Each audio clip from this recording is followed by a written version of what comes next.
بسم الله الرحمن الرحيم ومن أحسن قولا ممن دعا إلى الله وعمل صالحا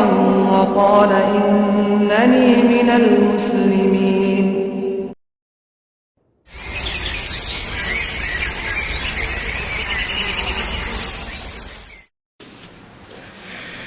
السلام عليكم ورحمة الله وبركاته. الحمد لله نحمده ونستعينه ونستغفره ونؤمن به ونتوكل عليه ونعوذ بالله من شرور أنفسنا ومن سيئات أعمالنا، من يهده الله فلا مضل له ومن يضلل فلا هادي له، وأشهد أن لا إله إلا الله وأشهد أن محمدا عبده ورسوله. أما بعد فإن خير الحديث كتاب الله وخير الهدي هدي محمد صلى الله عليه وسلم، وشر الأمور محدثاتها وكل محدثة بدعة وكل بدعة ضلالة وكل ضلالة في النار. قال الله تبارك وتعالى في كلامه المجيد: أعوذ بالله السميع العليم من الشيطان الرجيم، بسم الله الرحمن الرحيم. يا أيها الذين آمنوا اتقوا الله حق تقاته ولا تموتن إلا وأنتم مسلمون واعتصموا بحبل الله جميعا ولا تفرقوا. وقال تعالى في مقام آخر: يا أيها الذين آمنوا اتقوا الله وابتغوا إليه الوسيلة وجاهدوا في سبيله لعلكم تفلحون. اللهم صل على محمد وعلى آل محمد كما صليت على إبراهيم وعلى آل إبراهيم إنك حميد مجيد. اللهم بارك على محمد وعلى آل محمد كما باركت على إبراهيم وعلى آل إبراهيم إنك حميد مجيد.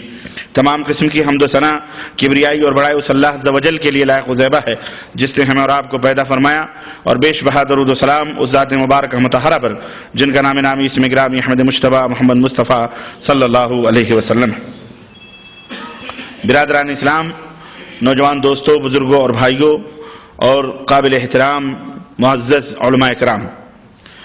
آج بتاریخ 4 ذی القعدہ 1428 ہجری مطابق 14 نومبر سن 2007 عیسوی کو المکتب التعاونی للدعوت والارشاد و توعیت الجالیات کے زیر اہتمام اس خوبصورت سے ایڈیٹوریم میں جو اجلاس منعقد ہوا ہے محافظہ 2 آدمی کے تحت، اس میں جس موضوع پر آپ حضرات سے گفتگو کرنے کی سعادت حاصل کرنے جا رہا ہوں، وہ موضوع اعلانات کے ذریعے آپ حضرات کو معلوم ہوا ہوگا. وہ موضوع ہے وسیلے کا بیان اور قبروں اور زیارت قبور. اللہ عز و جل سے دعا ہے کہ اللہ تبارک و تعالی مجھے اس موضوع کی وضاحت قرآن و سنت کی روشنی میں کرنے کی توفیق عطا فرمائے، اور اللہ تعالی ہم سب کو علم و عمل سے مالا مال فرمائے، اور اللہ عز و جل ہم سب کو جنت الفردوس میں جگہ عطا فرمائے، اور ہمارے والدین کے اوپر رحم فرمائے. آمین یا رب العالمین. حضرات، اس سے پہلے کہ میں اپنے اس موضوع کی تشریح اور اس کی توضیح اور اس کی تفصیلات آپ حضرات کی خدمت میں رکھوں، میں اللہ عز و جل کا شکر ادا کرتا ہوں کہ جس اللہ نے مجھ ناچیز بے عمل اور کم علم کو یہ توفیق عطا فرمائی کہ عرصہ دراز کے بعد، کافی عرصے کے بعد 2 آدمی کا نام سنتا رہا، لیکن 2 آدمی میں کبھی آنے کی توفیق نہیں ملی. عرصے دراز کے بعد یہاں کے احباب ٹیلی فون کے ذریعے اور قرب و جوار میں بیجادیہ اور دیگر احباب کرتے رہے، لیکن آج اللہ عز و جل نے مجھ ناچیز کو یہ توفیق بخشی کہ میں اپنے ان ہنستے اور منور اور روشن چہرے رکھنے والے بھائیوں کے درمیان موجود ہوں، اور میں یہاں پہ کھڑا ہو کر اللہ اور اس کے رسول کی کچھ باتیں بیان کرنے کی سعادت حاصل کر رہا ہوں. میں اللہ عز و جل کا شکر ادا کرتا ہوں. اور اس کے بعد میں اس مکتب کے مدیر محترم کا بھی، المکتب التعاونی دعوت ارشاد و 2 آدمی کے مدیر کا بھی میں شکر ادا کرتا ہوں جنہوں نے مجھ ناچیز کو یہ موقع دیا. اور اس کے بعد میں اپنے خاص برادرم حضرت مولانا ریاض الدین صاحب حضرت اللہ کا بھی میں مشکور ہوں، جن کی جد و جہد اور جن کی جد و جہد اور کوششوں کے نتیجے میں آج آپ کے سامنے کھڑا ہوں. اور ساتھ ساتھ اپنے قرب و جوار سے، مختلف مکاتب سے، جالیات سے آئے ہوئے اپنے محترم علماء کرام کا، اور قرب و جوار سے آئے ہوئے اپنے احباب کا، اور اس بستی کے لوگوں کا بھی میں تہ دل سے مشکور ہوں کہ آپ حضرات اپنا قیمتی وقت، جبکہ آج بدھ کا دن ہے اور صبح آپ کو ڈیوٹی بھی دینی ہے، اس کے باوجود بھی آپ یہاں تشریف لائے اللہ اور اس کے رسول کی باتوں کو سننے کے لیے. اس محبت میں اللہ تعالی ہم سب کے آنے جانے، اسی طرح بریدہ سے آئے ہوئے اپنے احباب کا بھی میں مشکور ہوں کہ ہم سب کی اس حاضری کو اللہ تعالی قبول فرمائے، اور اللہ عز و جل ہمیں جنت الفردوس میں جگہ عطا فرمائے. آمین یا رب العالمین. دوستوں اور بھائیوں، وقت کی قلت کو محسوس کرتے ہوئے، چونکہ صبح ڈیوٹی بھی کرنی ہے آپ حضرات کو، میں آپ حضرات کا زیادہ وقت تو نہیں لوں گا، لیکن اس مختصر سے وقت میں ایک اہم موضوع آپ حضرات کی خدمت میں رکھنے جا رہا ہوں۔ اس سے پہلے کہ میں اپنے اس موضوع میں داخل ہوں، چند باتیں گوش گزار بنیادی طور پر کر لیں۔ سب سے پہلے اپنے سوئچ آف کر لیں موبائلز جتنے بھی ہیں، تاکہ جتنی دیر بھی بیٹھیں سکون کے ساتھ بیٹھیں، نہ ہمیں ڈسٹرب ہو نہ آپ کو ڈسٹرب ہو۔ دوسری بات یہ ہے کہ آج کا جو یہ موضوع ہے یہ بڑا ہی اہم اور بڑا ہی بنیادی موضوع ہے، اور آج کا یہ موضوع جس حصے سے متعلق ہے وہ حصہ بڑا ہی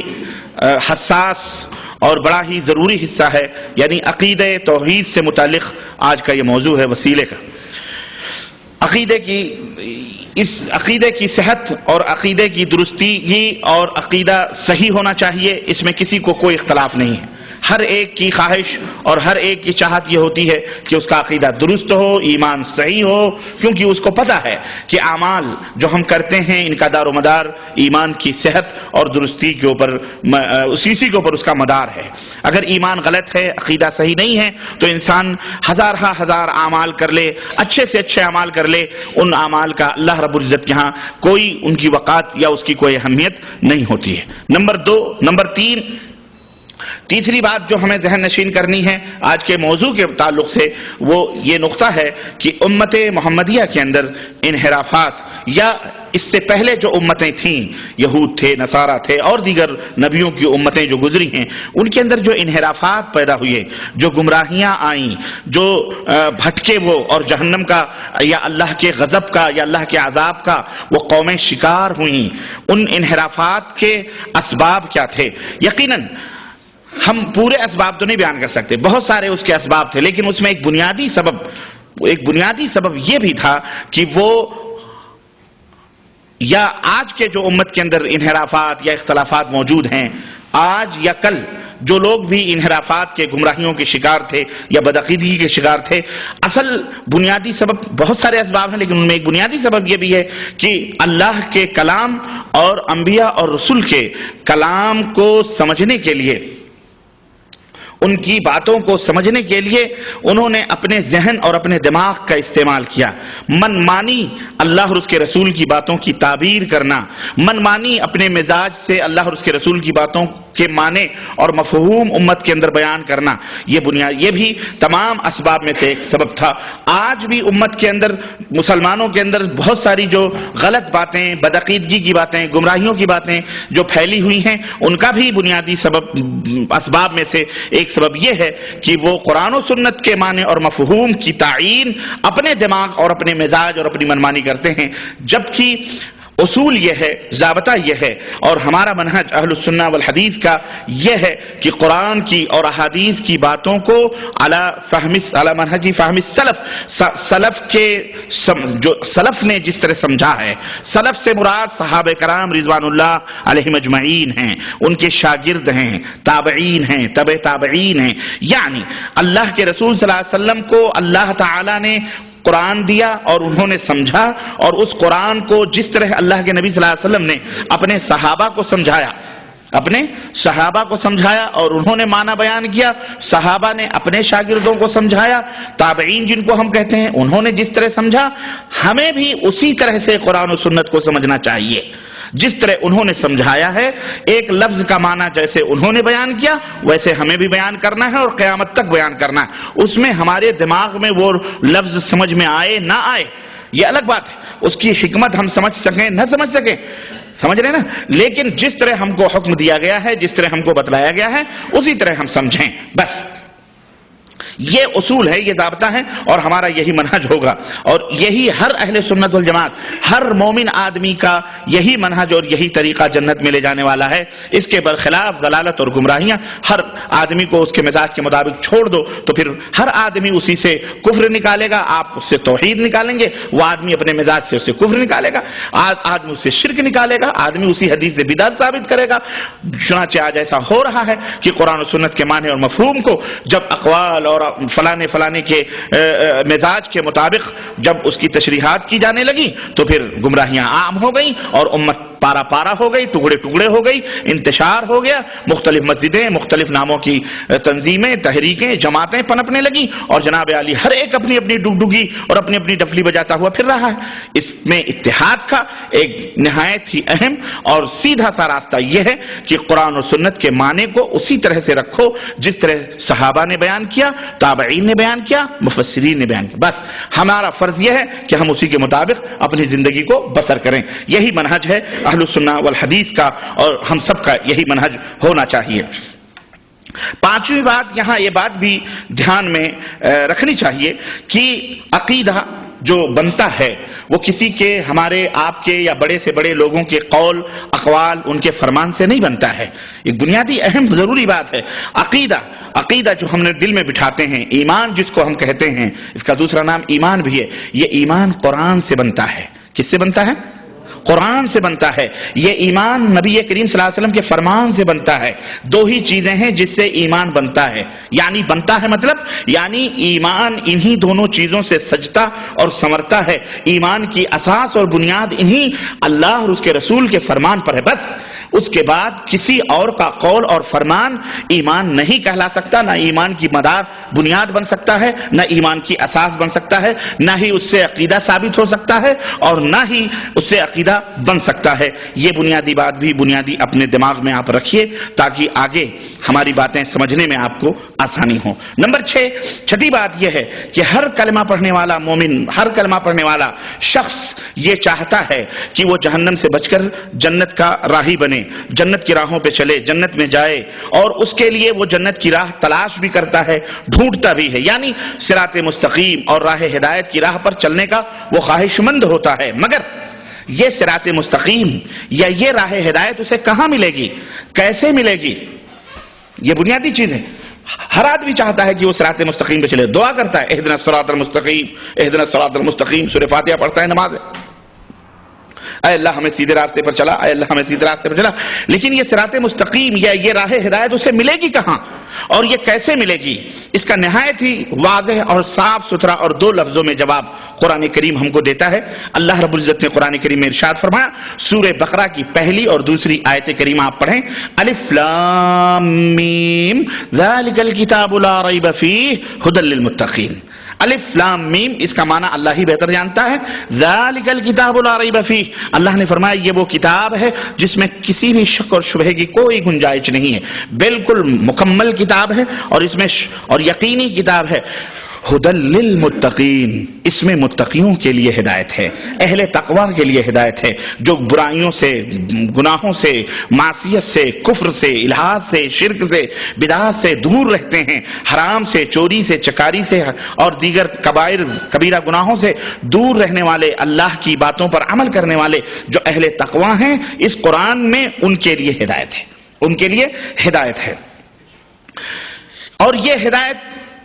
ہدایت صرف متقیوں کے لیے اس قرآن میں ہدایت نہیں ہے، بلکہ اللہ رب العزت نے اور بھی اس معنی کو، قرآن کی ہدایت کو اور بھی عام کرتے ہوئے اللہ رب العزت نے فرمایا کہ اس میں ساری دنیا کے لوگوں کے لیے ہدایت موجود ہے۔ اللہ رب العزت نے سورہ بقرہ آیت نمبر 87 میں 87 کے اندر ارشاد فرمایا، شہر رمضان الذی انزل فیہ القرآن، رمضان کا یہ وہ مہینہ ہے جس میں قرآن نازل کیا گیا، قرآن اتارا گیا، ھدی للناس،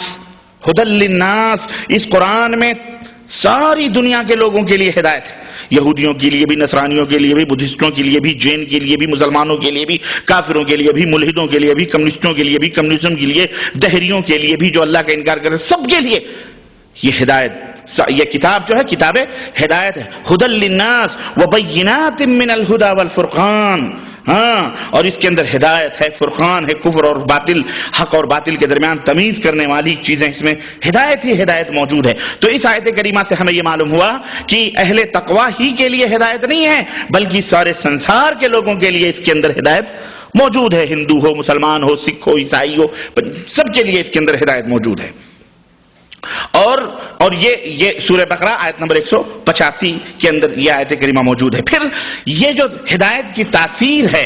ہدایت کا جو یہ اثر ہے یہ کسی ملک کے لیے خاص نہیں، کسی زمانے کے لیے خاص نہیں، کسی قوم کے لیے خاص نہیں، کسی خاندان کے لیے خاص نہیں کہ ہدایت کی یہ تاثیر صرف عربوں کے لیے ہے یا عجم کے لیے ہے یا امریکی کے لیے ہے یا یورپ کے لیے ہے یا مشرق والوں کے لیے ہے یا مغرب والوں کے لیے، نہیں، بلکہ جہاں جہاں بھی اللہ کی حکمرانی ہے، جہاں جہاں بھی اللہ تبارک و تعالیٰ کی حاکمیت کا سکہ چل رہا ہے، وہاں وہاں سب کے لیے تاثیر ہدایت اس کے اندر موجود ہے۔ چنانچہ اللہ رب العزت کا فرمان سنیے، اللہ فرماتا ان هو الا ذکر للعالمین، ان هو الا ذکر للعالمین، یہ سارے عالم